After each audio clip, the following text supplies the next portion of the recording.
மத்தேயு சுவிசேஷம் 5ஆம் அதிகாரம் 9ஆம் வசனத்துல சமாதானம் பண்ணுகிறவர்கள் பாக்கியவான்கள் அப்படின்னு இருக்கு. அவர்கள் தேவனுடைய புத்திரர் எனப்படுவார்கள் அப்படின்னு. இந்த வசனத்தை படிக்கும் போது சாதாரணமாக நாம் பலமுறை படித்திருக்கிறோம், பலமுறை இந்த வசனத்தை நாம் கடந்து போயிருக்கிறோம். அப்படி கடந்து போகும்போது ஒரு முறை இந்த வசனத்தை இப்படி வாசித்துக் கொண்டிருந்த போது ஆண்டவர் இந்த சமாதானம் பண்ணுகிற எல்லாருமே தேவனுடைய புத்திரர் தானா, இது எல்லாருக்குமே பொருந்தக்கூடியது தானா அப்படின்னு சொன்னா, சமாதானம் பண்ணுகிறது நல்ல விஷயம், ஒருத்தருக்கு ஒருத்தருக்கு நடுவில் சமாதானம் பண்ணக்கூடியது நல்ல விஷயம். ஆனால் சமாதானம் பண்ணுகிற எல்லாருமே தேவனுடைய புத்திரர்கள் தானா அப்படிங்கிறதான ஒரு கேள்வியை ஆவியானவர் எனக்குள்ளே எழுப்பினார்.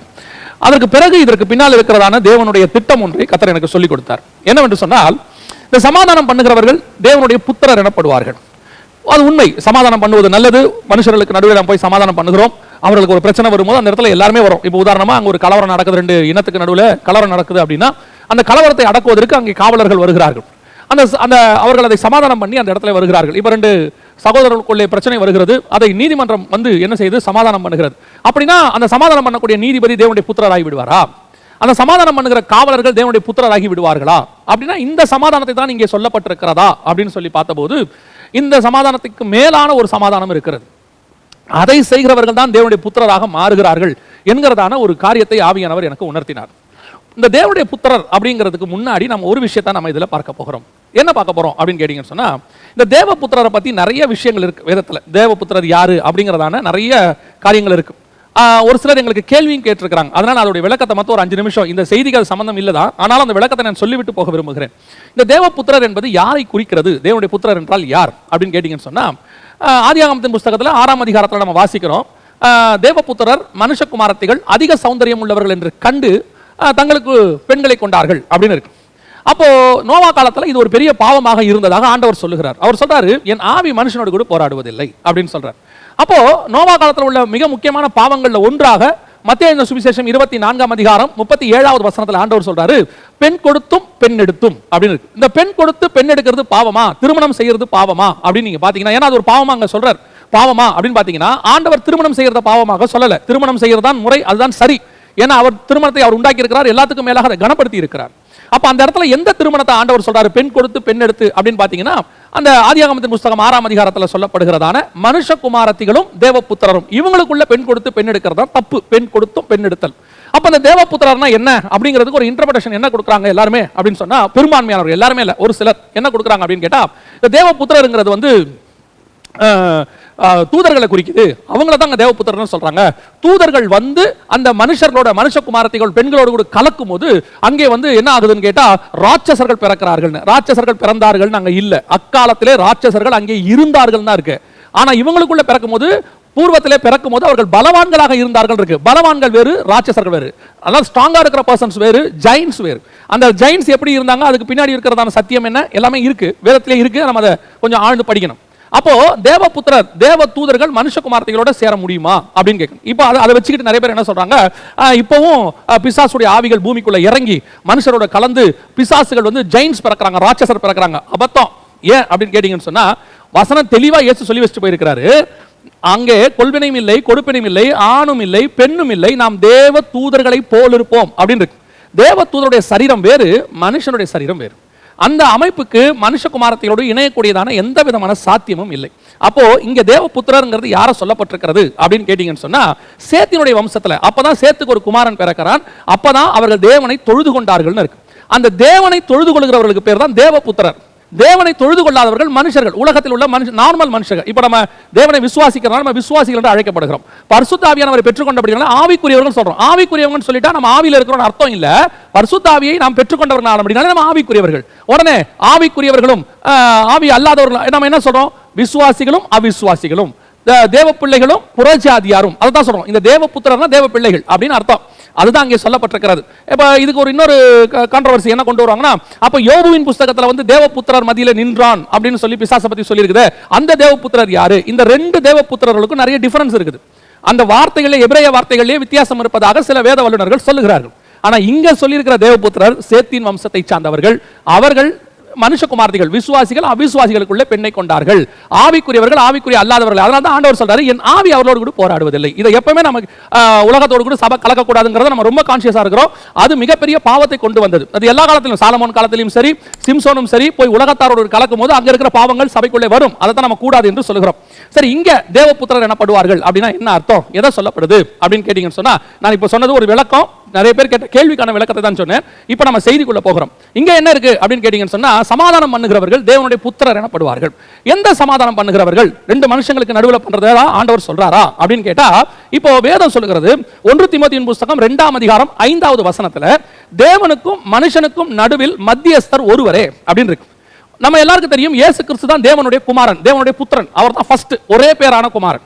இந்த ஒரே பேரான குமாரன் செய்கிற ஒரு வேலை என்ன அப்படின்னு கேட்டீங்கன்னு சொன்னா, அவர் வந்து மனுஷனுக்கும் தேவனுக்கும் நடுவில் மத்தியஸ்தராக இருந்து, மனுஷனுக்கும் தேவனுக்கும் நடுவில் இருந்த பாவத்தை அகற்றி, அது வரைக்கும் இருந்த பிரிவினையை மாற்றி, மனுஷனுக்கும் தேவனுக்கும் நடுவில் ஒரு சமாதானத்தை உண்டு பண்ணுகிறார். அதற்கு பேர் தான், நல்லா தெரிஞ்சுக்கொள்ளுங்க, அதற்கு அப்படி பண்றவங்களுக்கு பேர் தான் தேவபுத்திரர். அதனாலதான் இந்த இடத்துல சொல்லப்பட்டிருக்கிறது மிகப்பெரிய ஆவிக்குரிய சத்தியம், மேன்மையான சமாதானம். நம்ம இதை ரொம்ப கேஷுவலா எடுத்துக்கிட்டு இப்ப பூமியில சமாதானம் பண்ணணும் இப்பயும் சொல்றேன், அது பண்ணக்கூடாதுன்னு இல்ல. அவர்களை குறித்து இங்கே சொல்லப்படவில்லை. தேவபுத்திரர் என்பது யாரை குறிக்கிறது அப்படின்னு கேட்டீங்கன்னு சொன்னா, மனுஷனுக்கும் தேவனுக்கும் நடுவிலே சமாதானம் பண்ணுகிறவர்கள். அந்த சமாதானத்தை இயேசு பண்ண வந்தார். முதலாவது அவர் தான் தேவபுத்திரர், தேவபுத்திரனாக வந்தார், தேவனுடைய குமாரனாக வந்தார். அந்த சமாதானத்தை மனுஷனுக்கும் தேவனுக்கும் நடுவிலே மத்தியஸ்தராக இருந்து மனுஷனை தேவனோடு கூட ஒப்புரவாக்கினார். தம்முடைய ரத்தத்தின் மூலமாக, மரணத்தின் மூலமாக அதை ஏற்படுத்தினார்னு பார்க்கிறோம். இப்போ அவருடைய பிள்ளைகள் நாம எப்படிப்பட்டவங்களாக இருக்கணும்? நாம சமாதானம் பண்ணவர்களாக இருந்தால்தான் தேவனுடைய புத்திரராக மாற முடியும். இப்போ இந்த வசனத்தை படிச்சுக்கிட்டே இருக்கும்போது எனக்கு ஆவியானவர் உணர்த்துறதா உங்களுக்கு சொல்றேன். இந்த வசனத்தை படிச்சுக்கிட்டு இருக்கும்போது எனக்கு மைண்ட்ல வந்து ஆவியானவர் உணர்த்துற ஒரே ஒரு மனுஷன், வேதத்துல சமாதானம், தேவனுக்கும் மனுஷனுக்கும் நடுவில் சமாதானம் பண்ணுவதற்கு தன் வாழ்நாளையெல்லாம் செலவு பண்ண ஒரு மனுஷன் யாருன்னா, பழைய ஏற்பாட்டில் நம்ம வாசிக்கிறோம், மோசே அப்படிப்பட்டதான ஒரு மனுஷனாக இருந்தார். இப்போ இயேசு கிறிஸ்து தேவனுக்கும் மனுஷனுக்கும் நடுவில் இருக்கணும்னா, இப்போ மனுஷனாகவும் இருக்கணும், அவர் தேவனாகவும் இருக்கணும். அப்படி இருந்தா தான் முடியும். அவர் ஸ்டேட்டஸ்லயும் இருக்கணும், இவர் ஸ்டேட்டஸ்லயும் இருக்கணும். ரெண்டுத்துக்கும் நடுவில் இருந்தாதான் முடியும். இப்போ அதே மாதிரி ஒரு ஸ்டேட்டஸ்க்கு மோசே ஏறக்குறைய போறாரு. அவர் சொல்றாரு, ஆண்டவர் சொல்றாரு, மற்ற மனுஷரோட நான் பேசுறேன் தரிசனத்தின் மூலமா, சொப்பனத்தின் மூலமா. நான் அப்படி மோசே கிட்ட பேசுறதுல முகமுகமாய் பேசுகிறேன். அடுத்து இன்னும் ஒரு படி மேல சொல்றாரு, ஒரு சிநேகிதனோடு கூட பழகுவதை போல நான் அவனோடு கூட பழகுகிறேன். அப்படின்னா மோசே இந்த கீழே உள்ள இஸ்ரவேல் ஜனங்களுக்கும் மேலே உள்ள தேவனுக்கும் நடுவாக மலையில போய் நின்னுக்கிறார். அவர் தான் மத்தியஸ்தர். இந்த மோசே பண்ணதான ஒரு மிக முக்கியமான சில காரியங்கள், அந்த சமாதானம், மனுஷனுக்கும் தேவனுக்கும் நடுவில் அவர் சமாதானம் பண்ணுகிறவராக இருந்தார். அவர் பண்ண சில முக்கியமான காரியங்களை நிறைய பண்ணியிருக்கிறாரு. சில முக்கியமான சமாதானத்தை தான் நாம இன்னைக்கு பார்க்க போகிறோம். தேவனை எப்படி அவர் சமாதானப்படுத்தினாரு, மனுஷனை எப்படி ஒப்புரவாக்குறாரு அப்படிங்கறத பார்க்க போறோம். அதை நாம செய்யணும். இந்த காரியங்கள் எல்லாம் எதற்காக கொடுக்கப்பட்டிருக்கிறது? 1 கொரிந்தியர் 10 பவுல் சொல்றாரு, இவையெல்லாம் திருஷ்டாங்கமாய் நமக்கு முன்பாக அடையாளமாய் கொடுக்கப்பட்டிருக்கிறது. அப்ப அந்த பழைய ஏற்பாட்டில் சொல்லப்பட்ட சம்பவங்களுக்கு பின்னாடி நமக்கு ஒரு திருஷ்டாங்கம் இருக்குது. இப்போ மோசே செய்த சில காரியங்களை தான் நாம் பார்க்க போகிறோம். இயேசு கிறிஸ்து மத்தியஸ்தராய் வந்தார், முன்பதாகவே அடையாளமாக அல்லது நிழலாக மோசே சில காரியங்களை செய்திருக்கிறார். அதைத்தான் நாம இன்னைக்கு முதலாவதாக பார்க்க போகிறோம். யாத்ராகமத்தின் புத்தகம் 32ஆம் அதிகாரம் 11 முதல் 14 வசனங்களை வாசிக்கும் போது அங்கே ஒரு சம்பவம் நடக்கிறது. இந்த 32ஆம் அதிகாரம் நீங்கள் யாத்ராகமத்தின் புத்தகத்தை வாசிக்கும் போது, மோசே மலையின் மேலே தேவனிடத்தில் போகிறார். 32:1 மோசே மலையிலிருந்து இறங்கி வருகிறதுக்கு ஜனங்கள் தாமதிக்கிறதை ஜனங்கள் கண்டபோது, இப்போ மோசே மலையிலிருந்து கீழே இறங்கி வருகிறதுக்கு தாமதிக்கிறதை ஜனங்கள் கண்டபோது ஜனங்களுக்குள்ளே ஒரு பாவம் வருகிறது. ஜனங்கள் தங்களுக்கு ஒரு தேவர்களை தெரிந்து கொள்ளுகிறார்கள். பாளையத்துக்குள்ளே பொன் கன்றுக்குட்டியை கொண்டு வருகிறார்கள். இந்த வசனத்தை வாசிக்கும் போது ஆவியானவன் உணர்த்தின ஒரு காரியத்தை சொல்றேன். இயேசு அப்போஸ்தலர் நடவடிக்கைகள் 1ஆம் அதிகாரத்தில் ஒலிவ மலையிலிருந்து ஏறி போகிறார். இப்ப திருப்பி இயேசு சகரியாவின் புத்தகம் 14:4 படி அவர் இறங்கி வர வேண்டும். எங்க வரணும்? ஒலிவ மலையில இறங்கி வர வேண்டும். அவர் மலையிலிருந்து ஏறி போயிருக்கிறார், திருப்பி மலையிலிருந்து இறங்கி வரணும். அவர் இப்ப சீயோன் மலையில் இருக்கிறார், நம்ம நிறைய சொல்றோம், அதெல்லாம் உண்மைதான், வேதத்தில் இருக்கு. இப்ப இதை வாசிக்கிறது நான் அதுக்கு பின்னாடி இருக்கிற ஒரு ஞானார்த்தமான ஒரு காரியத்தை ஆண்டவர் உணர்த்தினது உங்களுக்கு சொல்றேன்.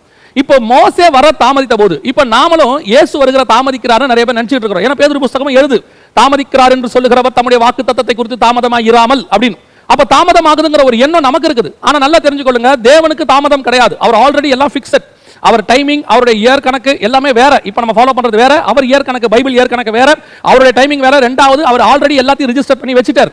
இதுக்கு அப்புறம் ஆண்டவர் யோசிச்சு ஒன்னு செய்ய போறதே கிடையாது. எல்லாம் அவருடைய ஆதீனத்துக்குள்ள இருக்கு.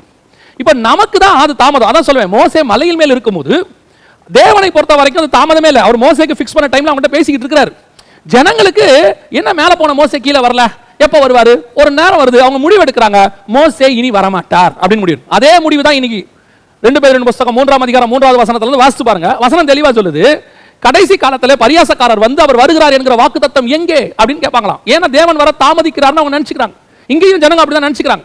அப்படி நினைத்த உடனேயே ஜனங்களுக்குள்ளே ஒரு நிர்விசானம் அல்லது ஜனங்களுக்குள்ளேயே வேறொரு எண்ணத்தை பிசாசு புகுத்துகிறார். இனி மோசே வரமாட்டான். இப்போ எனக்கு இந்த சம்பவத்தை வாசிக்கும் போது ரொம்ப ஆச்சரியம் என்னன்னா, மோசே வர தாமதிக்கணும்னா இப்போ இவங்க ஜனங்க என்ன செய்யணும்? மோசேக்கு ஆல்டர்னேட்டா ஒருத்தர் தானே கொண்டு வரணும். மோசே வரதுக்கு டிலே ஆகுதுப்பா, மோசேக்கு பதிலாக வேற ஒருத்தர் ஆர்டின் பண்ணுங்கன்னு சொல்லணும். ஆனா இங்க நடக்கிற விஷயம் என்னன்னா, அவங்க யாருக்கு பதிலாக ஒருத்தர் கொண்டு வராங்கன்னா, மோசேக்கு பதிலாக இல்ல, தேவனுக்கு பதிலாக ஒருத்தர் கொண்டு வந்து அந்த இடத்துல வச்சுட்டு இப்போ அவங்க சொல்றாங்க, இதுதான் நம்மளை எகிப்திலிருந்து கொண்டு வந்த தெய்வம், நம்மளை நடத்தி கொண்டு போக போகுது. ஒரு பொண்ணு கட்டுக்குட்டி செய்றாங்க. இந்த பொண்ணு கன்றுக்குட்டியை செஞ்சுட்டு அதுக்கு அவங்க வச்ச பேரை நீங்க பாத்தீங்கன்னு சொன்னா வசனம் சொல்லுது, கர்த்தருக்கு பண்டிகை. இன்னைக்கு அதுதான் நடக்குது. கர்த்தர் 2000 வருஷத்துக்கான நம்மளை பொறுத்த வரைக்கும் தாமதிக்கிறார். தாமதமாகிற போது அவங்க முதல் நூற்றாண்டிலேயே இயேசு வருவார்னு எதிர்பார்த்து அப்போஸ்தலர்கள் காத்திருந்தாங்க. நம்மளும் இப்பதான் அப்படிதான் காத்திருக்கிறோம். இப்போ என்ன ஒரு கூட்டம் சொல்லுது, சமீபத்தில் ஒருத்தர் சாட்சி சொன்னார். அவர் ஃபோன் பண்ணி பேசிட்டு இருக்கும்போது என்கிட்ட சொன்னாரு, பிரதர் இந்த மாதிரி நான் என்னுடைய நண்பர்களுக்கு இதை ஷேர் பண்ணும்போது என் நண்பர் ஒருத்தர் சொன்னாரு, ஜெகன் இப்படி தான் 2011 இருந்து சொல்லிட்டு இருக்காரு, நான் அவர் மெசேஜை கேட்டுக்கிட்டு தான் இருக்கிறேன், 9 வருஷம் ஆச்சு இயேசு இன்னும் வரல, அதனால எனக்கு வந்துட்டு அவர் மெசேஜ் நான் அவ்வளோ இன்ட்ரெஸ்டாக கேட்கறது இல்லை அப்படின்னு சொன்னாராம். உண்மை. எதுக்கு நான் சொல்ல வரேன், 9 வருஷம் ஆனதுக்கே நீங்க சோர்ந்து போயிட்டீங்கன்னா 2000 வருஷமா சபை காத்துக்கிட்டு இருக்கு. அப்ப என்ன சொல்லுவீங்க, இயேசு வரமாட்டார்னு சொல்லுவீங்களா? அல்ல இயேசு இனிமேட் வரவே, ஏன்னா அப்படி ஒரு டினாமினேஷன் சொல்லிருச்சு, இயேசு இனி வரவே மாட்டார்னு ஒரு டினாமினேஷன் சொல்லிருச்சு. நான் திருப்பியும் சொல்றேன், இயேசு நிச்சயம் வருவார், அதுல எந்த விதமான மாற்று கருத்தும் கிடையாது. நம்ம நேரத்துக்கு வரமாட்டாரு, அவர் ஆல்ரெடி ஃபிக்ஸட் ஒரு நேரம் பண்ணி வச்சிருக்கிறார். அவர் தாமதிக்கல, நமக்கு தான் தாமதம் மாதிரி தெரியுது. நம்ம அந்த நேரத்தை நம்ம என்னன்னா இதெல்லாம் நடக்கும்போது இப்போ வந்துரும், இன்னைக்கு வந்துரும், நாளைக்கு வந்துரும், 2020 வந்துரும், 2021 வந்துரும், இப்படி நம்ம நிறைய எதிர்பார்த்துக்கிட்டு இருக்கிறோமா? அந்த எதிர்பார்ப்புகள் நிறைவேறாத போது ஏன் இவ்வளவு டிலே பண்றாரு? அவர் டிலேவே பண்ணலங்க, ஆல்ரெடி அவர் டேட் ஃபிக்ஸட். அந்த டேட்டை மட்டும் நம்ம கிட்ட சொல்லாம இருக்கிறாரு. அந்த டேட் வரைக்கும் நம்ம வெயிட் பண்ணி தான் ஆகணும். நமக்கு கொஞ்சம் பரபரப்பு அவசரம் இந்த மாதிரி சம்பவங்கள்லாம் பார்க்கும்போது, ஓ ஆண்டவர் வரப்போறார், நம்ம சீக்கிரம் போகணும்னு நினைக்கும் போது இன்னைக்கு வந்தா நல்லா இருக்குமே, நாளைக்கு வந்தா நல்லா இருக்குமே, இப்படி நமக்கு ஒரு எண்ணம் இருக்கு. Already got fixed a date. அதனால நீங்க அதுல வந்து எந்த விதமான டேட்டையும் ஃபிக்ஸ் பண்ணிட்டு இன்னைக்கு வந்துருவார் நாளைக்கு வந்துருவார் எதிர்பார்க்காதீங்க, அவர் எப்ப வேணாலும் வருவார். அப்படி நீங்க ஃபிக்ஸ் பண்ணிட்டீங்கன்னா என்ன ஆகும்? இந்த இஸ்ரவேல் ஜனங்க செய்த மாதிரி தான் ஒரு நிர்விசானம் வரும். நிர்விசானம் வந்து அவர்கள் தேவனை விட்டு தூரம் போனார்கள்னு பார்க்கிறோம். 2012 உலகம் அழிய போதுன்னு ஒரு பெரிய பரபரப்பு வந்த உடனே ஜனங்கள் எல்லாரும் தேவனிடத்துல பயங்கரமா திரும்பினாங்க. எங்களுக்கே ஒரு நாளைக்கு 150-200 போன் வந்துச்சு. அந்த 2012 டிசம்பர் மாசம் 21ஆம் தேதி வரைக்கும் அப்படியே பரபரப்பு. 22ஆம் தேதியிலிருந்து ஒரு நிர்விசானம் ஆரம்பிச்சிச்சு. இப்படித்தான் சொல்லுவாங்க, அதெல்லாம் உலகம் அழியாது அப்படின்ற மாதிரி ஒரு பெரிய பரபரப்பு ஆரம்பிச்சு, அதுக்கப்புறம் நிர்விசானம் வந்து சபைகளுக்குள்ளேயும் சரி உலகத்துக்குள்ளேயும் சரி மிகப்பெரியதான ஒரு நிர்விசானம் வந்துருச்சு.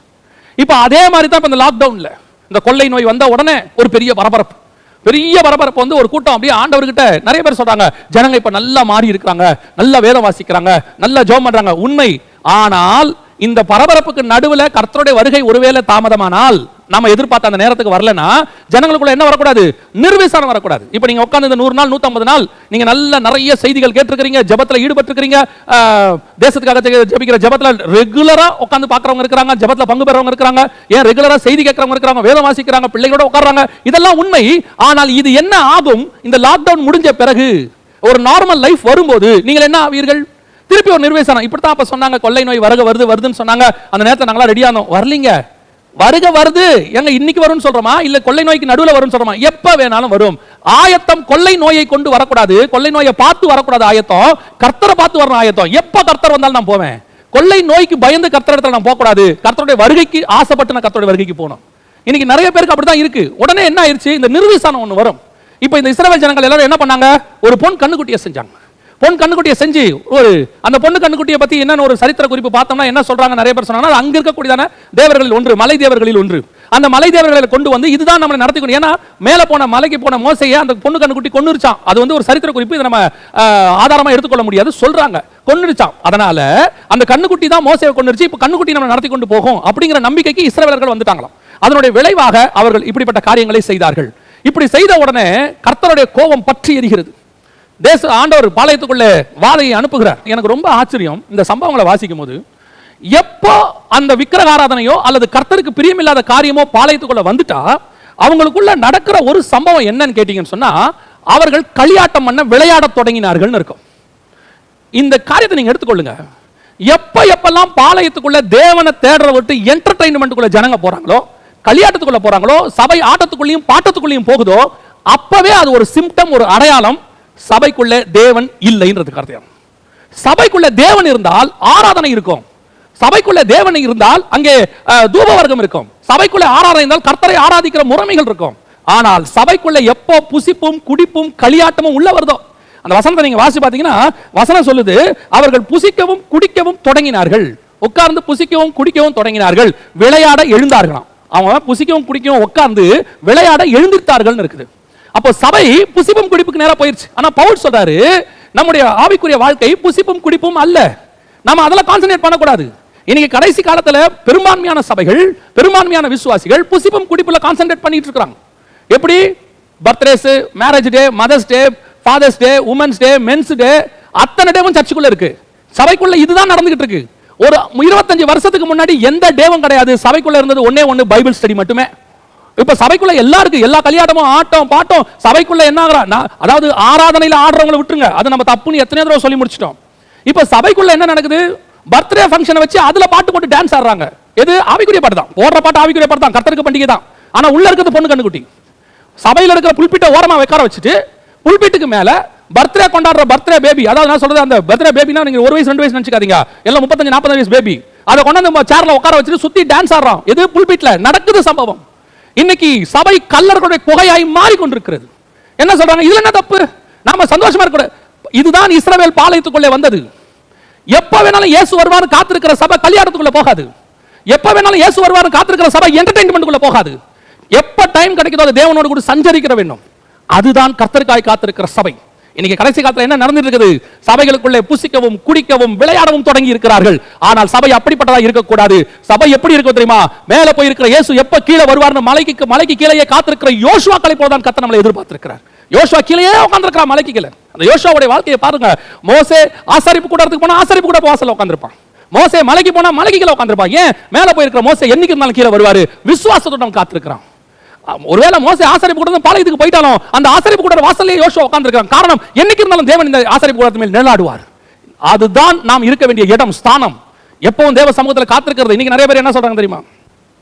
எப்படிங்க ஜெபம் வேத வாசிப்பு இப்படியே வாழ்க்கையை ஓட்ட முடியுமா? நமக்கு கொஞ்சம் ரெக்ரியேஷன் என்டர்டைன்மெண்ட்.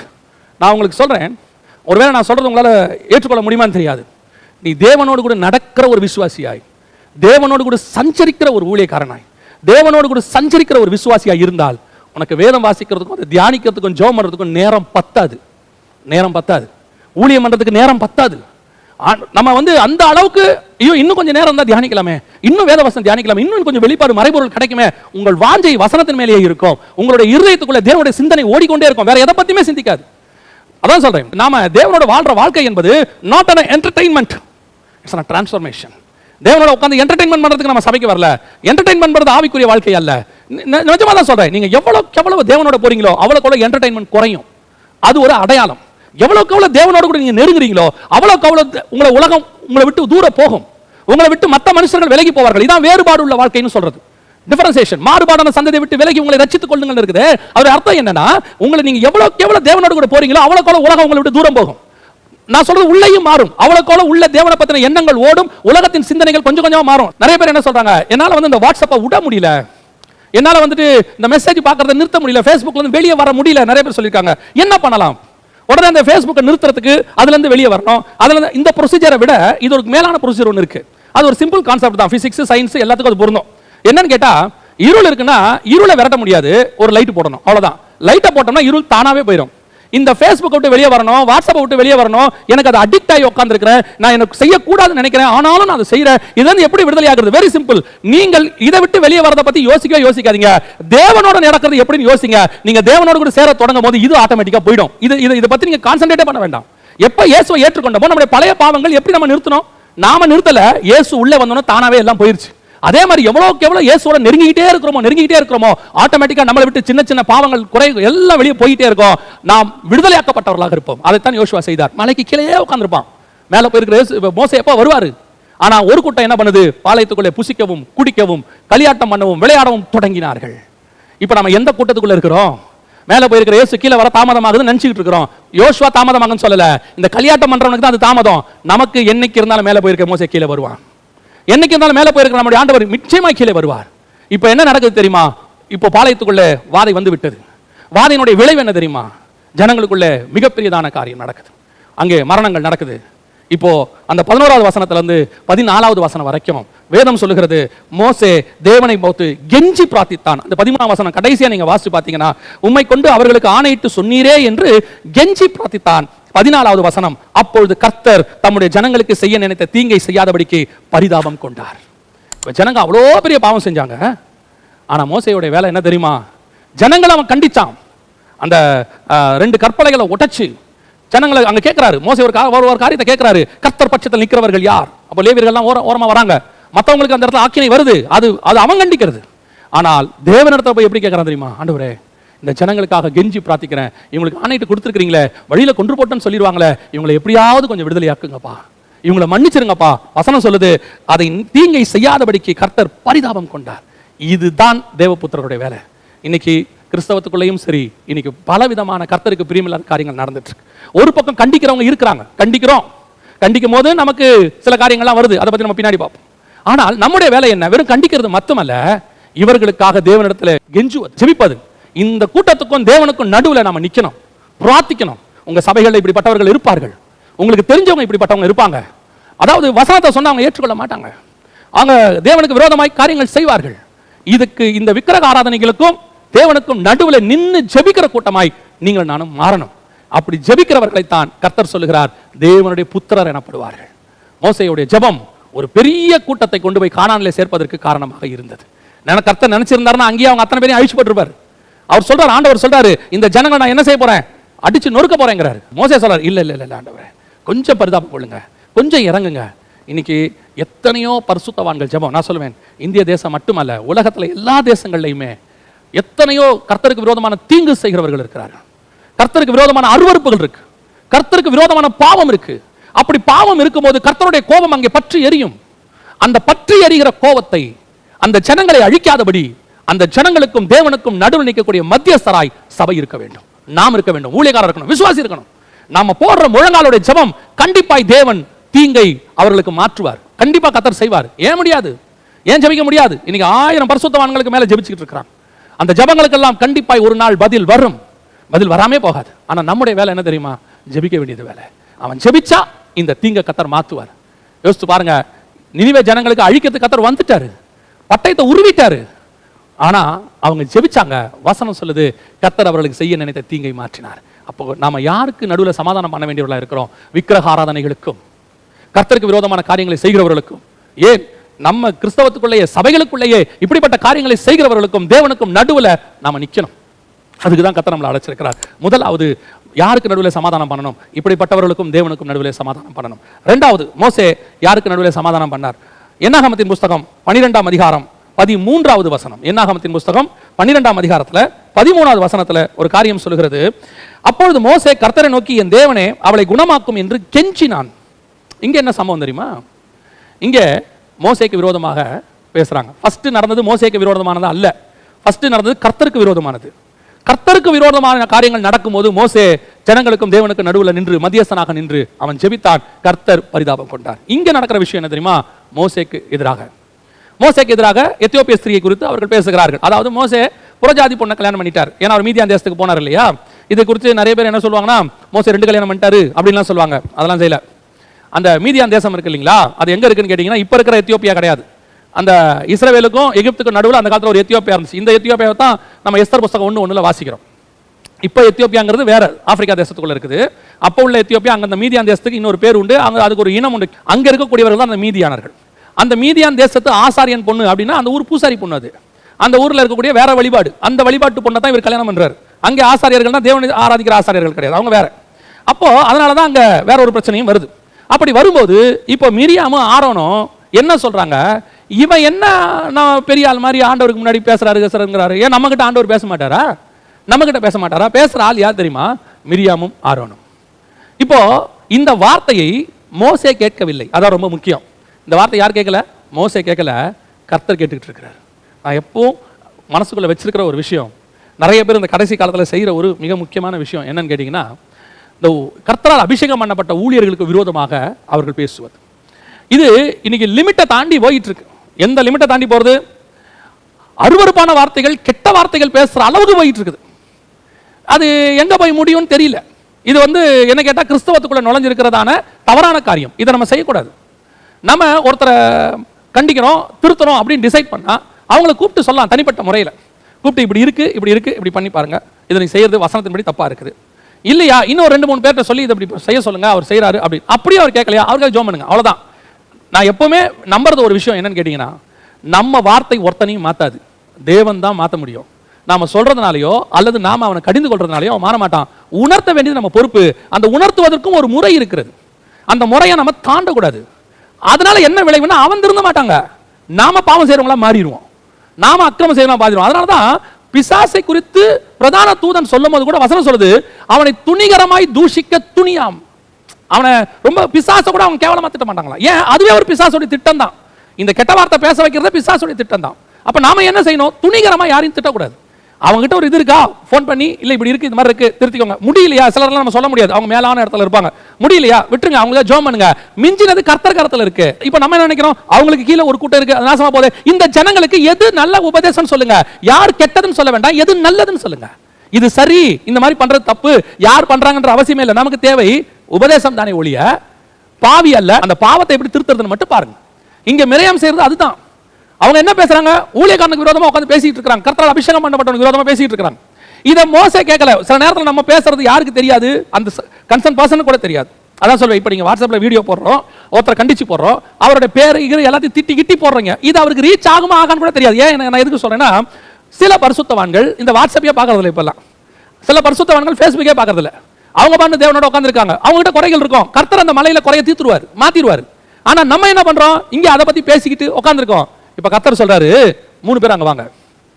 விசுவாசிகளுக்கு சொல்றேன், உங்களுக்கு சில ஊழியர்கள், ஏன் என்னுடைய ஊழியமே இருக்கட்டும், உங்களுக்கு நிறைய காரியங்கள் குறைகள் இருக்கும், நான் பேசுறது சில உடன்பாடு இருக்காது. அப்படி இருக்குதா, ஒன்று தொடர்பு கொண்டு மெயிலையோ இதுலயோ இப்படி இருக்குன்னு சொல்லுங்க. அது சரியா இருக்கும் பட்சத்தில் நாங்கள் மாற்றிக்கொள்ள போகிறோம். இல்லையா, மாத்தலையா, எங்களுக்காக ஜோம் பண்ணுங்க. கர்த்தர் மாத்தணும் தான் ஜோம் பண்ணுங்க. ஏன்னா நம்மளால யாரையுமே மாற்ற முடியாது, கர்த்தரால மட்டும்தான் மாற்ற முடியும். இது தெரிய மாட்டேங்குது யாருக்கு இன்னைக்கு. அதனுடைய விளைவு என்ன? மிரியாம் பேசுறாங்க, மோசேக்கு விரோதமா பேசுறாங்க. பேசின உடனே கர்த்தர் சொல்றாரு, 3 பேர் அங்க வாங்க. 3 பேர் வந்துட்டாங்க. இப்ப மோசேக்கே மேட்டர் தெரியாது என்ன நடக்குது அப்படின்ட்டு. அங்க வந்த உடனே ஆண்டவர் சொல்றாரு, என் தாசனாகிய மோசேக்கு நீங்கள் பேச துணிந்தது என்ன? ஆண்டவர் சொல்றாரு, மிரியாமை கூப்பிட்டார். 6ஆம் வசனம், அப்பொழுது அவர், என் வார்த்தைகளை கேளுங்கள், உங்களுக்குள்ளே ஒருவன் தீர்க்கதரிசியா இருந்தால் கர்த்தராகிய நான் தரிசனத்தில் என்னை அவனுக்கு வெளிப்படுத்தி சொப்பனத்தில் அவனோடு கூட பேசுவேன். என் தாசனாகிய மோசையோ அப்படிப்பட்டவன் அல்ல, என் வீட்டில் எங்கும் அவன் உண்மை உள்ளவன், நான் அவனோடு கூட மறைபொருளாய் அல்ல, முகமுகமாய் பிரத்யட்சமாகவும் பேசுகிறேன். அவன் கர்த்தரின் சாயலை காண்கிறான். இப்படி இருக்க நீங்கள் என் தாசனாகிய மோசேக்கு விரோதமாய் பேச உங்களுக்கு பயம் இல்லாமல் போனது என்ன? கர்த்தர் கேட்கிற கேள்வி, நீ எப்படி பேசுவ? அவனுடைய காரியத்தை பார்த்துட்டு, அவன் எத்தியோப்பிய ஸ்திரியை கல்யாணம் பண்ணான்றதை பார்த்துட்டு, வெளியரங்கமா பார்த்துட்டு, நீ அவன் தப்பு செஞ்சுட்டான்னு துணிகரமா பேசிட்டியே. ஆண்டவர் அவனுக்கு சர்டிபிகேட் கொடுக்கிறாரு, அவன் என் வீட்டில் எங்கும் உண்மை உள்ளவன். சில நேரங்களில் நம்ம பார்வைக்கு ஊழியர்கள் செய்யறது தப்பு போல தெரியும். சில நேரங்களில் விசுவாசிகள், சக விசுவாசிகள், ஊழியர்கள் மட்டும் சொல்ல, சக விசுவாசிகளையும் சொல்றேன். இன்னைக்கு கடைசி காலத்துல இந்த புறங்கூறுதல், தூஷிக்கிறது, இது ரொம்ப அதிகமாகி போச்சு. அவன் சரியில்லை, இவன் சரியில்லை. நான் சொல்றேன், யார் சரியில்லைங்கிறதே முக்கியம் இல்லை, நாம சரியா இருக்கமான்றது மட்டும்தான் முக்கியம். வேதம் சொல்லுது, அவன் கண்ணில் உள்ளதை எடுக்கிறதுக்கு முன்னாடி உன் கண்ணில் இருக்கிறதை எடுங்க, அவன் முதுக பார்க்கறதுக்கு முன்னாடி உங்க முதுக பாருங்க. நம்மை நாமே நிதானித்து அறிந்தோமானால் நாம் நியாயம் தீர்க்கப்படும். நம்மளை ஆராய்ஞ்சு முடிக்கிறதுக்கே இந்த வாழ்க்கை பத்தாதுங்க. நம்ம ஆவி ஆத்மா சரீரத்தை பார்த்து முடிக்கிறதுக்கே பத்தாது. இன்னைக்கு நிற்கிற நாம் நாளைக்கு விழமாட்டோம் என்பது என்ன நிச்சயம்? நாம் நிற்பதும் நிர்மூலம் ஆகாமல் இருப்பதும் அவருடைய கிருபை. இன்னைக்கு ஒருத்தனை பேசிட்டு நாளைக்கு அதிலே நம்ம விழுந்தா என்ன ஆகும்? அதான் எனக்கு ஒரு பரிசுத்தவான் சொல்லி கொடுத்தது.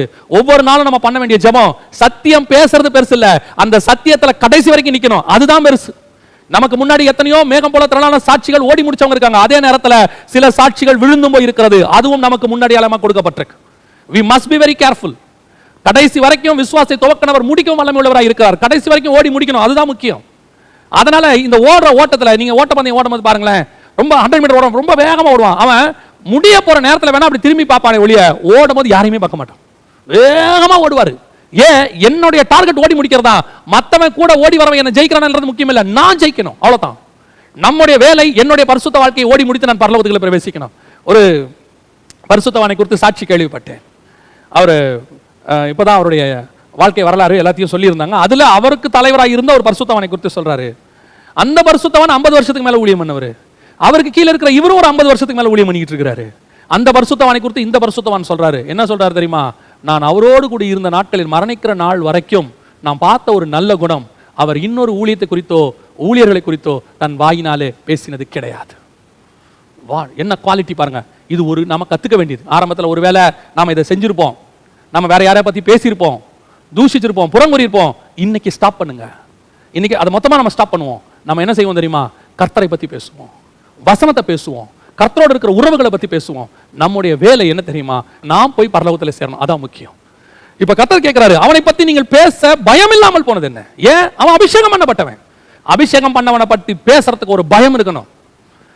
பாருங்க, சவுல் தப்பான மனுஷன் தாங்க, அதுல எந்த மாற்று கருத்தும் இல்லை. அவனுக்குள்ள இருந்த பாவங்களை நம்ம பார்க்க வேண்டாம், கணக்கு பண்ண வேண்டாம், அதெல்லாம் நிறைய இருக்கு.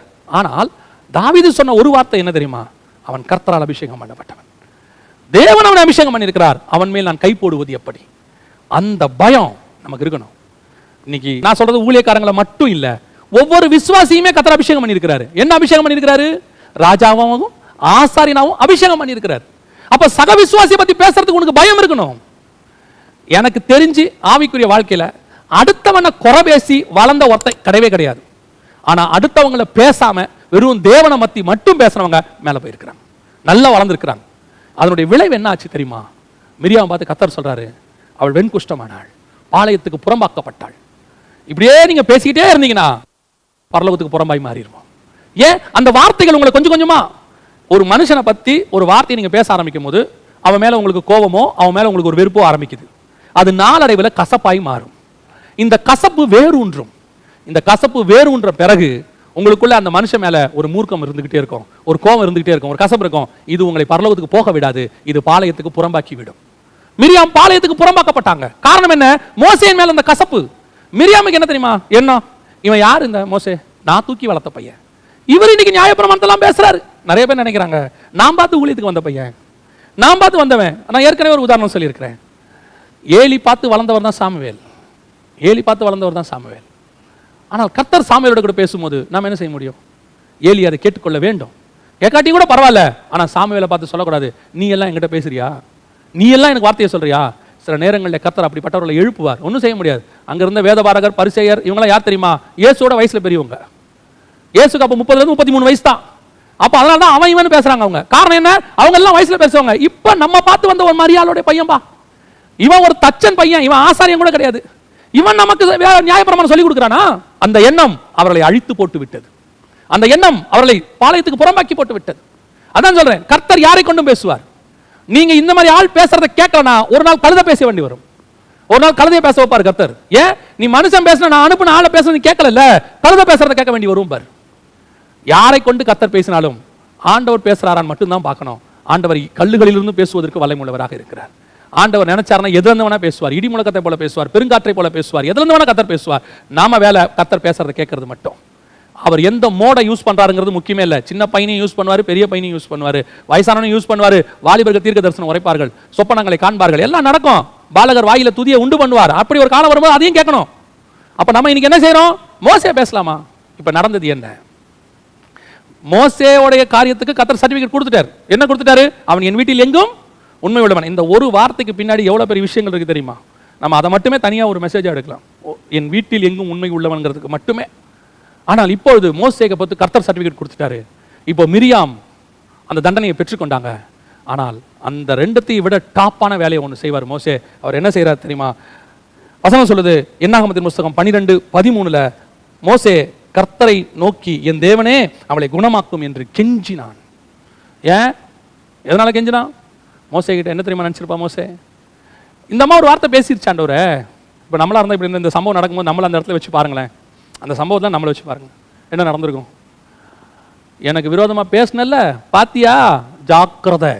அந்த அம்மாவை பாளையத்துக்கு நேராக கூட்டிட்டு போய் எல்லாரும் எதிரில் நிற்க வச்சு, எனக்கு விரோதமா யார் பேசினாலும் இப்படித்தான் நடக்கும், கேர்ஃபுல், கர்த்தர் என் பட்சத்தில் இருக்கிறார். நாம சாட்சி புஸ்தகமே போட்டிருப்போம். உடனே என்ன பண்ணிடுவோம்? மிரியாம் முன்பு, மிரியாம் பின்பு. மோசே என்னை பேசினதற்கு முன்பு அவர் இப்படி இருந்தார், என்னை பேசினதுக்கு பின்பு அவர் இப்படி ஆனார்னு சாட்சி புக்கு போட்டுருவோம். ஏன்? இன்னைக்கு கர்த்தர் நம்மளை கொண்டு ஒரு காரியத்தை செஞ்சுட்டாருன்னா உடனே ப்ரொபகண்டா, உடனே வீடியோ போடுறது, உடனே புக்கு போடுறது. மோசே அதை தான் செய்திருக்கணும். எவ்வளவு பெரிய காரியம் நடக்குது, கர்த்தர் சாட்சி கொடுக்கிறாரு. இதை மோசே நினைச்சுதான் என்ன பண்ணிருக்கணும்? ஆனா மோசே என்ன பண்ணார் தெரியுமா? ஆண்டவரே, இந்த மிரியாம் ஒரு தப்பு செஞ்சிருக்கலாம், மேபி கரெக்ட், அவங்க செஞ்சுட்டாங்க, நீங்க தண்டனை கொடுத்துட்டீங்க. ஆனால் இந்த மிரியாம் யார் தெரியுமா? ஒரு காலத்தில் என்னை தண்ணியில் கொண்டு போய் பத்திரமாய் பாதுகாத்தவள். இந்த மிரியாம் யார் தெரியுமா? பார்வோன் குமாரத்துக்கு என்னை இன்ட்ரடியூஸ் பண்ணவன் இந்த மிரியாம் தான். பார்வோன் குமாரத்துக்கு எங்க அம்மாவே இன்ட்ரடியூஸ் பண்ணி வச்சு சமயோஜிதமா என் ஜீவனை பாதுகாத்தவள். இவன் அக்கான்றதுக்காக மாத்திரமல்ல, தேவ திட்டம் நிறைவேறுவதற்கு இவளை நீர் பயன்படுத்தி இருக்கிறேன். அவளுக்காக கெஞ்சினான். இதோட மிக முக்கியமான சாரம் என்ன தெரியுமா? அவள் செய்த தீங்கை அவன் நினைக்கவில்லை, அவள் செய்த நன்மையை அவன் நினைத்தான். நம்ம வாழ்க்கையில நமக்கு நன்மை செஞ்சவங்க எத்தனையோ பேர் கடைசி காலத்தில் தீங்கு செஞ்சிருப்பாங்க. நம்ம இருதயத்துக்குள்ள தோணும், இவங்கெல்லாம் இப்படி செஞ்சுட்டாங்களே, இவங்க அப்படி பண்ணிட்டாங்களே, இவங்க அப்படி பண்ணணும், இப்படி பண்ணணும். நான் சொல்றேன், அவர்கள் செய்த நன்மையை நினைத்து பாருங்கள். அவர்கள் வாழ்க்கையில் எத்தனையோ நேரத்தில் ஒரு ரொம்ப முக்கியமான நேரத்தில் ஹெல்ப் பண்ணியிருப்பாங்க. இப்போ அவங்க தீங்கு பண்ணதாவே இருக்கட்டும், ஆனால் அவங்க செஞ்ச நன்மைகள் எத்தனையோ இருக்கும். அதை நினைத்து அவர்களை மன்னித்து விடுங்கள். மன்னிக்கிற சுபாவத்துக்கு வாங்க. அதான் ரொம்ப முக்கியம். ஒரு அடிச்சு தன்னுடைய சரீரத்தை கிழிச்சு தாடி மயிரை புடுங்கி எல்லா வேலையும் செஞ்சு தொங்க விட்ட பிறகு இயேசு சொல்றாரு, பிதாவே இவர்களுக்கு மன்னியும். இந்த சுபாவம் நமக்கு வரணும். அதுதான் இங்கே மோசேயினுடைய சுபாவம். இப்போ மிரியாமுக்கும் தேவனுக்கும் நடுவில் அவன் சமாதானம் பண்ணுகிறான். இப்ப கர்த்தர் அடுத்த வார்த்தை அவன் சமாதானம் பண்ணணும். கர்த்தர் என்ன சொல்லிட்டா தெரியுமா? கர்த்தர் மோசேயை நோக்கி, அவள் தகப்பனவன் முகத்திலே காரி துப்பினது உண்டானால், இப்போ மிரியாம் மேல கோபமா ஆண்டவர் வெண்குஷ்டத்தை வர வச்சுட்டாரு. மோசையோட ஜெபம் எப்படி ஆயிடுச்சு தெரியுமா? இப்போ கர்த்தருடைய வாயில சொல்றாரு, அவ என் மக மாறிடா, என் மகளை நான் ஒரு அப்பா துப்பிட்டா ஒரு 7 நாள் வெளியே இருக்க வேண்டாமா, அந்த மாதிரி இருக்கட்டும், அப்புறம் சேர்த்துக்க. இந்த மாற்றம் வருவதற்கு யார் காரணம் தெரியுமா? மோசே. மோசையோட ஜெபம் கர்த்தர் அவர் அப்படியே மாத்திரம் பாருங்க, அப்படியே உட்கார்ந்து மாத்திரம் ஆண்டவரோட இருதயத்தை திருப்புறாம பாருங்க. மோசே இந்த இடத்துல தாங்க நீங்க நானும் இருக்கணும். நம்மளால பாளையத்தை விட்டு ஒருத்தன் வெளியே போனான்னு இருக்கக்கூடாதுங்க. நம்மளால பாளையத்துக்குள்ள ஒருத்தன் வந்தான் தான் இருக்கணும். நம்மளால சபையை விட்டு ஒருத்தன் வெளியே போனான்னு இருக்கக்கூடாது. நம்மளால சபைக்குள்ள ஒருத்தன் வந்தான் தான் இருக்கணும். நம்மளால கிறிஸ்துவ விட்டு வெளியே ஒருத்தன் போனான்னு இருக்கக்கூடாது. நம்மளால கிறிஸ்துவுக்குள்ள 10 பேர் வந்தாங்க தான் இருக்கணும். என்னால ஒருத்தன் பரலோகத்துக்கு போறது தடப்பட்டதுன்னு இருக்கக்கூடாது. என்னால 10 பேர் பரலோகத்துக்கு வந்தாங்க தான் இருக்கணும். அதான் ஆண்டவர் சொல்றாரு, இடர்லா இருக்காத. இடர்லா இருந்தா என்ன பண்ணணும்? எந்திர கல்லை கட்டி சமுத்திரத்தில் போட்டுருவேங்கிறார். காரணம், நான் ஒரு 10 பேர் பரலோகத்துக்கு போறதுக்கு காரணமா இருக்கணுமே ஒழிய, அதுக்காக என்ன அவங்க திட்டினாலும் பரவாயில்ல, என்ன அவங்க மோசமா பேசியிருந்தாலும் பரவாயில்ல, என்னை பத்தி கேவலமா பேசியிருந்தா பரவாயில்ல, never mind. ஆனா அவங்களுக்காக நான் ஜெபம் பண்ணுவேன். ஏன்? அந்த ஆத்மா கானானுக்குள்ள போகாம போயிடக்கூடாது ஆண்டவரே. அந்த ஆத்மா இந்த பிரயாணத்தை விட்டு அறுப்புண்டு போயிடக்கூடாது ஆண்டவரே. அந்த ஆத்மா பாளையத்தை விட்டு போயிடக்கூடாது ஆண்டவரே. அந்த ஜெபம், அந்த எதிர்பார்ப்பு, அந்த வாஞ்சை இருக்கணும். எத்தனை பேர் நமக்கு விரோதமா பேசினவங்க ஆபத்து காலத்தில் இருக்கும்போது நம்ம என்ன செஞ்சிருக்கிறோம்? நடக்கட்டும், எனக்கு விரோதமா பேசினா ஆச்சு, ஆகட்டும். கர்த்தர் பதில் கொடுக்கிறார், உண்மை. கர்த்தர் பதில் கொடுத்தது உண்மை. மிரியான் வெண்குஷ்டமாய் மாறினது உண்மை. ஆனா நம்ம இருதயத்தில் எப்படி இருக்கணும் தெரியுமா? ஆண்டவரே அவர்களுக்கு மன்னியும். உன் இருதயம் அதுல களி கூறக்கூடாது. அவங்க பண்ற பாடுகள்ல களி கூறக்கூடாது. ஒரு தங்கச்சியோடைய வாழ்க்கையில நடந்த சம்பவம் ஞாபகத்துக்கு வருது. அவருடைய மாமனார் மாமியார் மிகவும் அவளை வேதனைப்படுத்தினார்கள், மிகவும் வேதனைப்படுத்தினார்கள். ஒவ்வொரு நாளும் ஃபோன் பண்ணி அழுவா, அண்ணா இந்த மாதிரிலாம் பண்றாங்கண்ணே, என்ன பண்றதுனே தெரியல. என்ன சொன்னேன்? பொறுமையாருமா, பொறுமையாரு, காலம் ஒரு நாள் வரும், காலம் ஒரு நாள் வரும். ஒரு நாள் வந்தது. அவளுடைய மாமனார் மாமியார் வியாதிப்பட்டார்கள், பார்க்க முடியாத இடத்துக்கு போனார்கள். அப்பொழுது அவள் போய் பணிவிடை செய்ய ஆரம்பித்தாள். வேற வழி கிடையாது. ஆனா போகும்போது கோபத்தோட தான் போனான். வாழ்நாளெல்லாம் நான் கஷ்டப்படுத்தினாங்க, இவங்களுக்கு நான் உதவி செய்யணுமா? எங்கிட்ட சொல்லிட்டு போனான். ஆனா அண்ணே நான் போறேன், எங்க ஜோம் பண்ணுங்கண்ணே போனான். அவள் செய்த பணிவிடை. அங்க போயிட்டு அந்த தங்கச்சி ஃபோன் பண்ணி சொன்னா, அண்ணா அவங்கள பார்க்கறதுக்கு பாவமா இருக்குதுண்ணா, ரொம்ப கஷ்டப்படுறாங்கண்ணா, வியாதியில ரொம்ப பாவமா இருக்குண்ணா. இதுதான் மோசேயினுடைய இருதயம். வேதனைப்படுத்தினவர்கள், கஷ்டப்படுத்தினவர்கள் ஒரு நாள் கஷ்டப்படும் போது அதை பார்த்து நீ களி கூறனா, உன் இருதயத்தில் வேற ஏதோ ப்ராப்ளம் இருக்கு. அவர்களுக்கு அது தண்டனையாகவே இருக்கட்டும், கர்த்தர் கொடுத்ததாகவே இருக்கட்டும். மிரியாமை கர்த்தர் தான் வெண்குஷ்டமாய் மாற்றினார், அதுல மாற்று கருத்து இல்லை. ஆனால் நம்முடைய இருதயம் அதில் களி கூறக்கூடாது. நம்முடைய இருதயம் உடனடியாக பதபதக்கணும். ஐயோ இப்படி ஆகி போச்சா, ஆண்டவரே அவங்களுக்கு ஒரு விடுதலை கொடுங்கப்பா, ஆண்டவரே அவங்களுக்கு சுகம் கொடுங்கப்பா. இதுதான் உள்ளான மனுஷனுக்குள்ளாக இருக்கிற அன்பு. நம்ம நான் எனக்கு செஞ்சதுக்கு நொறுக்கிட்டாரு கர்த்தர் நீ நினைக்கிறீனா, there is some problem in you. ஆவியில ஏதோ பிரச்சனை இருக்குது. நம்முடைய அதான் ஆண்டவர் சொல்றாரு, சீஷர்கள் சொல்றாங்க, நெருப்பை இறக்கி அவங்க என்ன செய்யுங்க, கொன்று போடும் ஆண்டவரே. ஆண்டவர் கேட்கிறாரு, என்ன ஆவி உடையவன் நீ வச்சிருக்கிற ஆவி எப்படிப்பட்ட ஆவி தெரியுமா? அழிக்கிற ஆவி இல்ல, ஜெபிக்கிற ஆவி. அந்த ஆவியை தான் கர்த்தர் சொல்றாரு. அந்த தங்கச்சி அதுக்கப்புறம் சொன்ன இன்னொரு வார்த்தை, அதுக்கப்புறம் அவங்களோட போய் பணிவிட செஞ்சு அவங்க கூட இருந்து கடைசியாக அவ சொன்னா, அண்ணா இவங்க உண்மையில நல்லவங்க தானா, அவங்க ஏதோ சில காரியங்கள் செஞ்சிருக்கிறாங்க, அவர்களை அவள் புரிந்து கொண்டாள். இப்போ எல்லாம் க்ளோஸாக இருக்காங்க, சந்தோஷமா இருக்காங்க, ரொம்ப நல்லது. இதுதான் மோசேயினுடைய இருதயம். இதுதான் உங்களுக்கு எனக்கு இருக்கணும். இந்த சமாதானத்தை தான் நம்ம பண்ணணும். தேவனுக்கும் நமக்கு விரோதமா எழும்புறாங்கல்ல, அவங்களுக்கு விரோதமா கர்த்தர் எழும்பி நிற்கிறார்ல, அப்போ போய் நம்ம என்ன பண்ணணும்? சமாதானம் பண்ணி, ஆண்டவர் அவங்களை சேர்த்துக்குங்கப்பா, இயேசு சிலுவையில் பண்ணது மோசே மிரியாம்கிட்ட பண்ணது இதை தான் நாமளும் செய்யணும். இந்த சுபாவம் நமக்கு வரும்போது மோசேயின் சுபாவம் வரும். அப்ப கர்த்தர் சொல்லுவாரு, அவன் என் வீட்டில் எங்கும் உண்மை உள்ளவன். அவன் என் தாசனாகிய மோசே. என்ன ஒரு வேர்டு பாருங்களேன், அந்த வார்த்தை காலங்கள தாசனாகிய மோசே கூட இல்லை, என் தாசனாகிய மோசே அவன். அந்த வார்த்தை கர்த்தர் வாயிலிருந்து வரணும்னா நமக்குள்ள இந்த குவாலிட்டிஸ் வரணும். இன்னையிலிருந்து ஒரு முடிவெடுங்க, எனக்கு யார் மேலேயும் குரோதமா இருக்கக்கூடாது, யார் மேலேயும் கசப்பா இருக்கக்கூடாது. ஒருவேளை எனக்கு தீங்கு செஞ்சவங்க கஷ்டப்பட்டாங்கன்னா நான் அவங்களுக்காக ஜெபிப்பேன், அவங்களுக்காக ஓடி சென்று பார்ப்பேன். இதுதான் சமாதானம் பண்ணுதல். கடைசியாய் ஒரு காரியத்தை மோசே செய்கிறார், அதையும் நாம் பார்த்துவிட்டு ஜெபித்து முடிக்க போகிறோம். என்னாகமத்தின் புஸ்தகம் 16ஆம் அதிகாரத்தில், என்னாகமத்தின் புஸ்தகம் 16ஆம் அதிகாரம் 48வது வசனத்தில் நம்ம வாசிக்கும் போது, என்னாகமம் 16:48 வசனம் சொல்லுது, செத்தவர்களுக்கும் உயிரோடு இருக்கிறவர்களுக்கும் நடுவே நின்றான், அப்பொழுது வாதை நிறுத்தப்பட்டது. இந்த என்னாகமம் 16ஆம் அதிகாரத்தில் ஒரு பிரச்சனை நம்ம எல்லாருக்கும் தெரியும். கோராகு கூட்டம் எழும்பி நிற்குது. கோராகு கூட்டம் யாருக்கு விரோதமாக எழும்பி நிற்குது? இங்கே மோசேக்கு விரோதமாகவோ ஆரோனுக்கு விரோதமாகவோ மட்டும் நீங்க நினைச்சிடாதீங்க, பார்க்கறதுக்கு அப்படிதான் இருக்கும். இப்போ அவங்க எதுக்கு விரோதமாக எழும்பி நிற்கிறாங்கன்னா அதை 15ஆம் அதிகாரத்துல இருந்து வாசிக்கணும். 15ஆம் அதிகாரத்தில் நீங்க வாசிக்கும் போது 32 36 வரைக்கும் நீங்க வாசிக்கும் போது, அங்கே ஒரு மனுஷன் விறகு பொறுக்க போகிறாரு ஓய்வு நாள் அன்னைக்கு. அவர் ஓய்வு நாள் அன்னைக்கு விறகு எடுக்க போன உடனே அந்த இஸ்ரவேல் புத்திரர்கள் கண்டுபிடிச்சு கொண்டு போய் என்ன செய்யறாங்க, மோசே கிட்ட ஒப்படைக்கிறாங்க. இவர் பிரமாணத்தை என்ன செஞ்சிட்டாரு, மீறிட்டாரு. நியாய பிரமாணத்தின்படி மீறிட்டாரு. உடனடியாக இவரை நம்ம என்ன செய்யலாம் அப்படின்னு உடனே மோசே சொல்ற ஒரு அருமையான வார்த்தை, அந்த இடத்துல நீங்க அந்த மோசே சொல்ற வார்த்தையை நல்லா கவனிச்சு பாருங்க. விறகுகளை பொறுக்கின 33 வசனம், விறகுகளை பொறுக்கின அந்த மனிதனை கண்டுபிடித்தவர்கள் அவனை மோசே ஆரோன் என்பதில் சபையார் அனைவரிடத்திலும் கொண்டு வந்தார்கள். 34 அவனுக்கு செய்ய வேண்டியது இன்னதென்று தீர்க்கமான உத்தரவு இல்லாதபடினால் அவனை காவலில் வைத்தார்கள். மோசே என்ன பண்ணிட்டாரு, இவனை என்ன பண்றதுனே தெரியலவா. அப்ப என்ன அர்த்தம், மோசே சுயமாய் அவனுக்கு எந்த விதமான தண்டனையும் கொடுக்கவில்லை.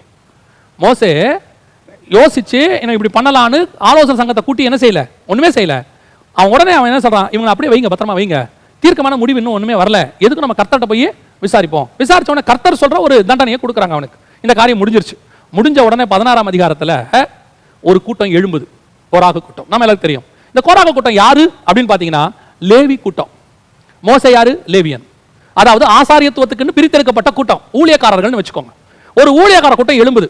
ஏன்னா இவங்க எல்லாம் ஆசாரிப்பு கூட்டத்தில் நியாயப்பிரமாணத்தின்படி ஆசாரிப்பு கூட்டத்தில் வேலை செய்வதற்கு பிரித்தெடுக்கப்பட்ட கூட்டம்.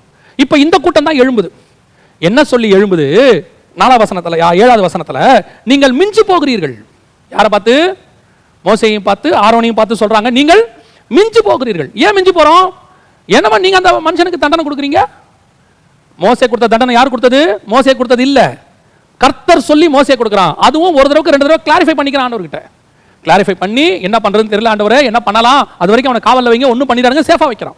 சேஃபா வச்சு கர்த்தர் சொல்ற தண்டனை தான் கொடுக்குறான். இப்ப எழும்புறாங்க.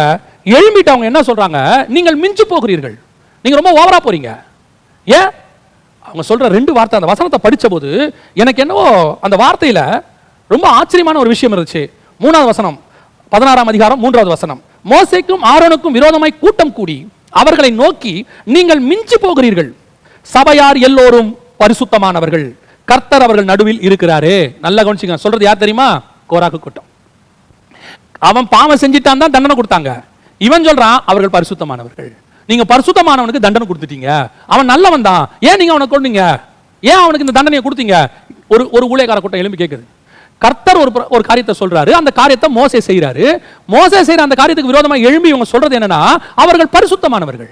எப்படிங்க இந்த கூட்டம் எழும்பி நிற்கும்? இந்த கூட்டம் எல்லா காலத்திலும் இருக்கும்.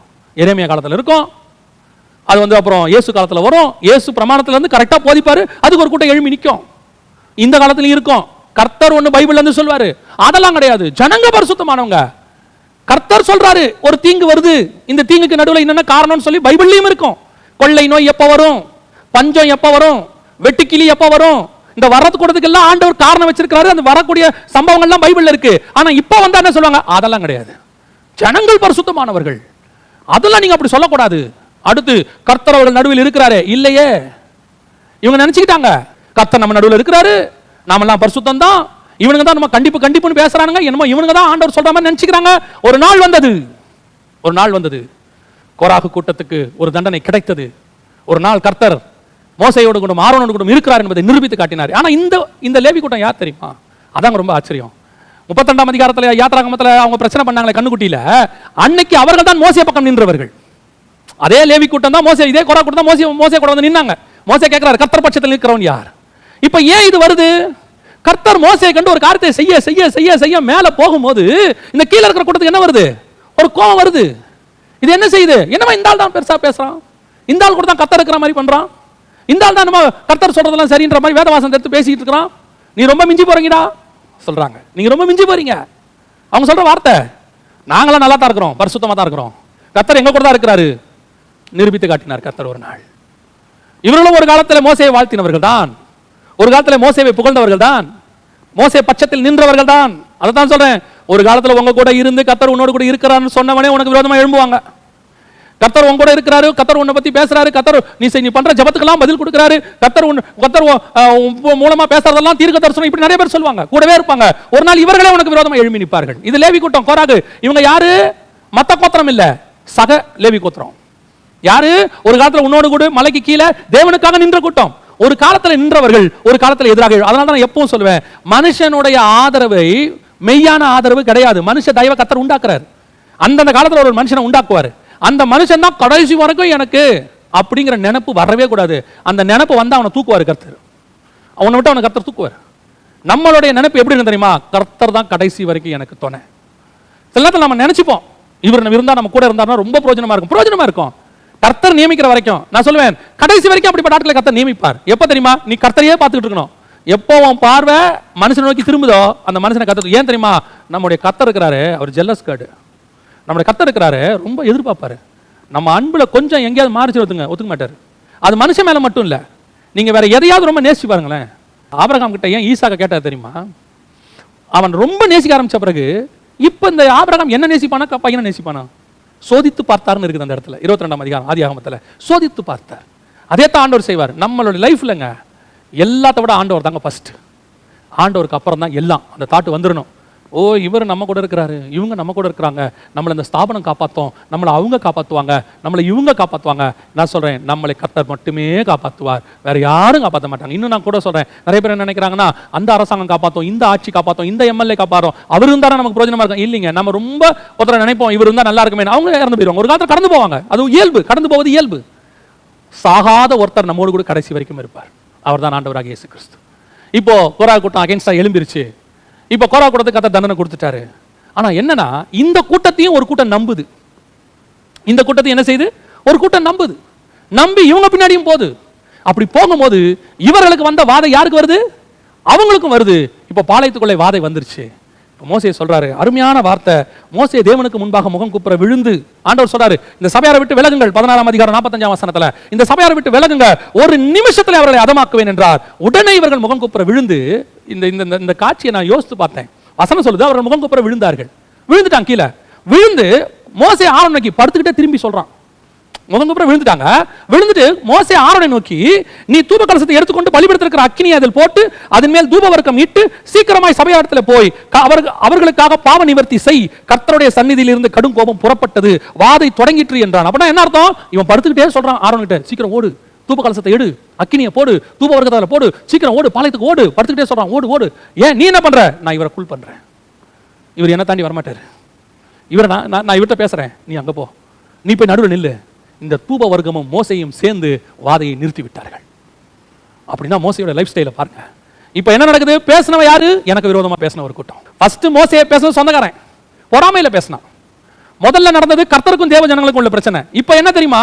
நான் ஸ்பிரிச்சுவலி தேவன் சொன்ன சட்டத்தை நியமத்தை சொன்னதுனால, அவர்கிட்ட கேட்டு ஒரு பிரமாணத்தை நிறைவேற்றினதுனால ஒரு கூட்டம் எனக்கு விரோதமா எழும்பி நிக்குது. இந்த கூட்டத்துக்கு கர்த்தர் இப்ப நியாய தீர்ப்பு செய்யறாரு. அந்த கூட்டத்தை அறியாத ஜனங்கள் ஒன்று இருக்கிறது. அவர்கள் தெரியாம அவங்களை ஃபாலோ பண்ணாங்க. அவர்களுக்கும் வாதை வந்துருச்சு.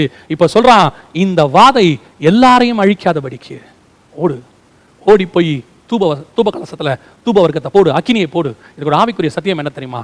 நீ பரிசுத்த ஆவியில நிரம்பி, தூப வர்க்கம்னா கர்த்தருடைய சந்நிதியில் ஏறெடுக்கப்படுகிற ஜெபம். வெளிப்படுத்தின விசேஷத்தை நீங்க வாசித்து பார்க்கும்போது, வெளிப்படுத்தின விசேஷம் 5ஆம் அதிகாரத்துல 8வது வசனத்துல தூப வர்க்கம் என்பது பரிசுத்தவான்களுடைய ஜெபங்களாகிய தூப வர்க்கம், தூப வர்க்கமாகிய பரிசுத்தவான்கள் ஜெபம் அப்படின்னு இருக்கு. அப்ப அந்த ஜபத்தை எடுத்து ஓடு. அக்கினிங்கிறது பரிசுத்தாவி. பரிசுத்தாவில நிரம்பி நீ ஒரு ஜபத்தை பண்ணு. அந்த ஜபத்தை எங்க இருந்து பண்ணணும் தெரியுமா? செத்தவர்களுக்கும் உயிரோடு இருக்கிறவர்களுக்கும் நடுவில் நின்று பண்ணு. ஏன்? இனிமேட்டு சாவு ஜீவனுள்ளோருக்கு வராதபடிக்கு அந்த ஜபம் தடுத்து நிறுத்தும். அதுதான் ரொம்ப முக்கியமான ஜபம். இங்க ஒரு சமாதானம் ஏற்படுத்தி பாருங்க. வசனம் சொல்லுது, அந்த இடத்துல வாதை நிறுத்தப்பட்டது. 50வது வசனம், வாதை நிறுத்தப்பட்டது. அப்பொழுது ஆரோன் ஆசாரிப்பு கூடார வாசலுக்கு மோசே இடத்தில் திரும்பி வந்தான். அப்படின்னா என்ன அர்த்தம்? இங்க மோசே கர்த்தரை கூல் பண்ணிட்டு இருக்கிறார். அங்க ஆரோனுடைய ஜெபம் யாருக்கு யாருக்கு நடுவில்? செத்தவர்களுக்கும் உயிரோடு இருக்கிறவர்களுக்கும் நடுவில். இந்த செத்தவங்கன்னா இங்கே செத்தவங்க ஆவிக்குரிய விதத்தில் இயேசு சொல்றாரு, மரித்தோரை மரித்தோர் அடக்கம் பண்ணட்டும். கிறிஸ்துவுக்குள்ள எழும்புற கூட்டத்தில் ஒரு கூட்டம் செத்த கூட்டம் இருக்கும், செத்த கிரியைகள் அவங்கள்ட்ட இருக்கும். சர்தை சபையை பற்றி நம்ம பார்த்தோம் இல்லையா? சர்தை சபையை பற்றி ஆண்டவர் சொல்றாரு, செத்த கிரியைகள் உன்னிடத்தில் இருக்குது. கர்த்தருக்கு பிரியமில்லாத செத்த கூட்டம் ஒரு கூட்டம் இருக்கும், அது எழும்பி பேசினே தான் இருக்கும். அந்த கூட்டத்தை ஒன்றும் செய்ய முடியாது. நம்ம ஒரு வசனம் சொன்னால் அதுக்கு அகைன்ஸ்டாக ஒரு வசனம் சொல்லுவாங்க. நான் இதில் ஆர்குமெண்ட்டுக்கே யார்ட்டையும் போகிறதில்லை. யாருக்கு நீங்கள் ஆர்குமெண்ட்டுக்கும் போகாதீங்க. வாக்குவாதம் பண்ணது நமக்கு ஏற்றது அல்லன்னு பைபிள் சொல்லுது. கிறிஸ்துவின் சபையாருக்கு ஏற்றது அல்ல. உங்களுக்கு ஆவியான ஒரு வசனத்தை சொல்றாரா, தைரியமா பிரசங்கிங்க, தைரியமா சொல்லுங்க. தைரியமா ஒரு காரியத்தை தீர்க்கதரிசனம் வெளிப்படுத்துறாரா, தைரியமா தீர்க்கதரிசனம் சொல்லுங்க. கர்த்தர் ஒரு தரிசனத்தை கொடுக்குறாரா, தைரியமா சொல்லுங்க. மிஞ்சினது கர்த்தரிடத்துல வரும். கர்த்தர் அது உங்க மூலமா பேசினேங்கிறத கர்த்தர் உறுதிப்படுத்தி, ஏன்னா பேசுறது கர்த்தர் தானே, நீங்க வெறும் ரெப்ரசன்டேட்டிவ் தானே, பேச சொன்னது கர்த்தர் தானே. அப்ப அதுக்கு பதில் அவர் கொடுத்துப்பாரு, நீங்க பேசிட்டு போங்க. அப்போ ஒரு நாள் வரும், இந்த செத்தவர்களுக்கும் உயிரோடு இருக்கிறவர்கள் நடுவில் நாம ஒரு ஜெபம் பண்ணணும். ஆண்டவரே, இந்த செத்த கிரியைகள் இந்த உயிரோடு இருக்கிறவங்களுக்குள்ள வந்துடக்கூடாது. ஆண்டவரே, இன்னைக்கு சபைகளுக்குள்ள அப்படிப்பட்ட காரியங்கள் அதிகமாய் போய் கொண்டிருக்கிறது. ஊழியர்கள் நாம் இன்னைக்கு ஜெபிக்கிறவர்களாய் காணப்பட வேண்டும். எப்படி ஜெபம் பண்ணணும்? பரிசுத்த ஆவியில நிரம்பி, ஆண்டவரே இந்த செத்த கிரியைகள் என் சபைக்குள்ள வந்துடக்கூடாது. ஆண்டவரே, ஜீவனுள்ளவர்களுக்குள்ள வந்துடக்கூடாது. இன்னைக்கு எத்தனையோ வெளியே பார்க்குறோம். நான் இப்படி சொல்றதுக்காக நீங்க வருத்தப்படக்கூடாது, ஆனால் உண்மை அதுதான். எத்தனையோ ஆவிக்குரியவர்கள் என்று சொல்லுகிறவர்கள் கூட செத்த கிரியைகள் அது சபைகளுக்குள்ளே வந்துடக்கூடாது. இங்கே ஆண்டவர் நமக்கு முத்துக்களை போல கொஞ்சம் பேர் கொடுத்துருக்கிறாரு. இது அதை என்ன செஞ்சிடும்? மாத்திரும். நான் கேள்விப்பட்ட ஒரு சம்பவம், ஒரு நல்ல ஆவிக்குரிய சபை. அந்த சபையில் அவர் ஒரு நல்ல தேவ மனுஷன், நல்ல கர்த்தருக்கு பயப்படுகிற ஒரு மனுஷன், நல்ல போதிக்கிற ஒரு மனுஷன். அந்த மனுஷன் சபைக்குள்ள ஒரு செத்த கிரியை ஒன்று வந்து உட்காந்துருக்கு. அது பார்த்தீங்கன்னா பல வருஷம் விசுவாசி. இங்கே உட்காந்துக்கிட்டு ஒரு கள்ள உபதேச புத்தகத்தை விசுவாசிகளுக்குள்ள என்ன பண்ணுது? டிஸ்ட்ரிபியூட் பண்ணுறாங்க. அங்கே உட்காந்துட்டு சபைக்குள்ள உட்காந்துக்கிட்டு. இது அந்த போதகருக்கு தெரியவே இல்லை.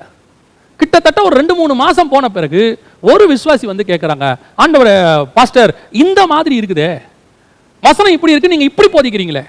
அவர் கேட்குறாரு, நான் உங்களுக்கு இந்த மாதிரி போதிக்கவே இல்லையே, உங்களுக்கு யார் இதை சொன்னது அப்படின்னும் போது அந்த இன்னொரு விசுவாசி கொண்டு வந்து புத்தகத்தை கொடுத்துட்டு, இவங்க தான் இது கொடுத்தாங்க. எப்போ கொடுத்தாங்க? 3 மாசமா ஆச்சு. பார்த்தா சபைகளுக்குள்ள ஊழியக்காரருக்கே தெரியாம இது வேறுன்ற நிலைமைக்கு வந்துருச்சு. அப்ப செத்த கிரியை சபைக்குள்ள இருந்து ஜீவனுள்ளவரையும் மாற்றும். செத்த கிரியை என்ன செய்யும்? சபைக்குள்ள பூந்து ஜீவனுள்ளவரை மாற்றும். இப்போ இது ரெண்டுத்துக்கு நடுவில் யார் நிக்கணும்? ஆசாரியன் நிக்கணும். ஏன்? இந்த செத்தவனை என்னால் உயிரோடு எழுப்ப முடியுமா முடியாது தெரியாது, ஆனா உயிரோடு இருக்கிறவன் சாகாம பார்க்க வேண்டியது என்னுடைய பொறுப்பு. கர்த்தர் என்ன நம்பி கொடுத்தவன சாகாம பார்க்கணும், அது என்னுடைய பொறுப்பு. அதான் மோசே சொல்றான், போ தூபகால் செத்துட்டு ஓடு. ஏன்? செத்தவனை விட்டு இனி உயிரோடு இருக்கிறவன் சாகாம பார்த்துக்க. அதுக்குத்தான் நம்ம ஜெபம் இருக்கு. இன்னைக்கு சபைகளுக்குள்ளே கலைகள் விதைக்கப்படுவதை தடுக்க முடியாது. ஏன்? எஜமானுடைய வயல்வெளியில கொண்டு என்ன பண்ணிட்டாங்க? கலையை விதைச்சிட்டு போயிட்டாங்க. அதை ஒன்றும் செய்ய முடியாது. ஆனா ஒன்று செய்யலாம், அந்த கலை இருக்கிற நல்ல கோதுமை மணியை கலையாய் மாத்தாமல் நாம் பார்த்துக்கொள்ள முடியும். அது நம்முடைய வேலை, நம்முடைய ஜெபம். ஒவ்வொரு நாளும் அதுக்காக நம்ம ஜெபிக்கணும். ஊழியர்கள் உங்கள் சபைகளில் ரொம்ப கேர்ஃபுல்லாக இருங்க. நிறைய கலைகள் விதைக்கப்படுகிற காலம் இது. ஏன் தெரியுமா? வருது ஆன்லைன்ல ஒரு நாளைக்கு 1000 மெசேஜ். எது சரி எது தப்புன்னு ஃபில்டர் பண்றதுக்கே முடியாது. உங்க சபை விசுவாசிகளுக்கு நீங்க தான் எச்சரிப்பு கொடுக்கணும். நான் ஏற்கனவே சொன்னதுதான், இப்பவும் சொல்றேன், நான் சொல்லிட்டு முடிக்கிறேன். பிசாசு 7 நாளும் வேலை பார்க்கறான், 24 மணி நேரம் வேலை பார்க்கறான். வசனம் சொல்லுது, இரவும் பகலும் சகோதரரை குற்றப்படுத்துகிறவன். 7/24/7 அவன் வேலை பார்க்கறான். நம்ம ஞாயிற்றுக்கிழமை ஒரு நாள் காலையில ஒரு 3/4 மணி நேரம் செய்தி கொடுத்துட்டா விசுவாசி பரலோகத்துக்கு வந்துருன்னு மட்டும் நினைக்கவே நினைக்காது. நம்மளும் 24/7 வேலை பார்த்தா தான் முடியும். அதுவும் இப்ப இருக்க 24/7 நாம வேற வழியே கிடையாது, வேலை பார்த்தே ஆகணும்.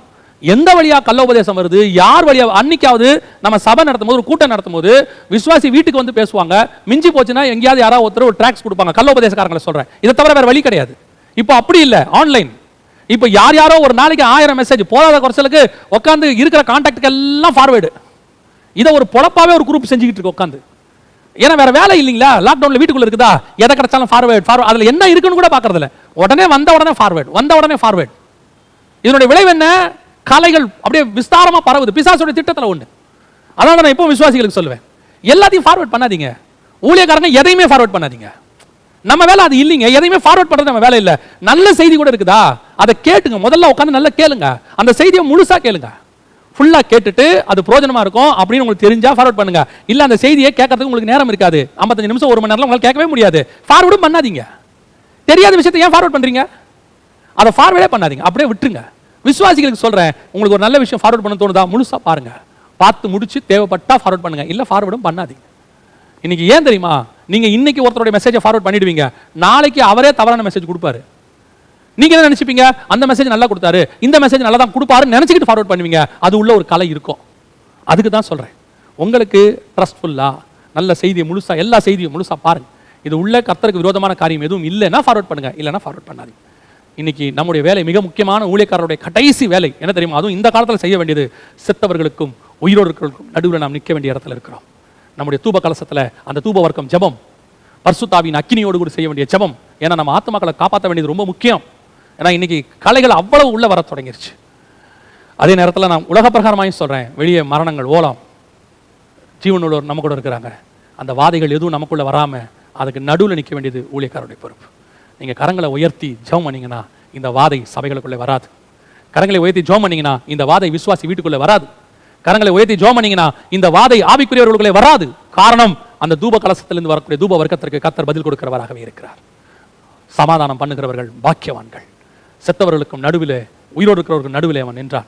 3 காரியங்களை நாம் பார்த்தோம். வேதம் சொல்லுகிறது, சமாதானம் பண்ணுகிறவர்கள் தேவனுடைய புத்திரர் எனப்படுவார்கள். முதலாவது, விக்கிரக ஆராதனையிலே தேவனுக்கு விரோதமாய் தீங்கு செய்கிறவர்களுக்கும் தேவனுக்கு விரோதமாய் பாவம் செய்கிறவர்களுக்கும் தேவனுக்கும் நடுவிலே நாம் நிற்கணும்.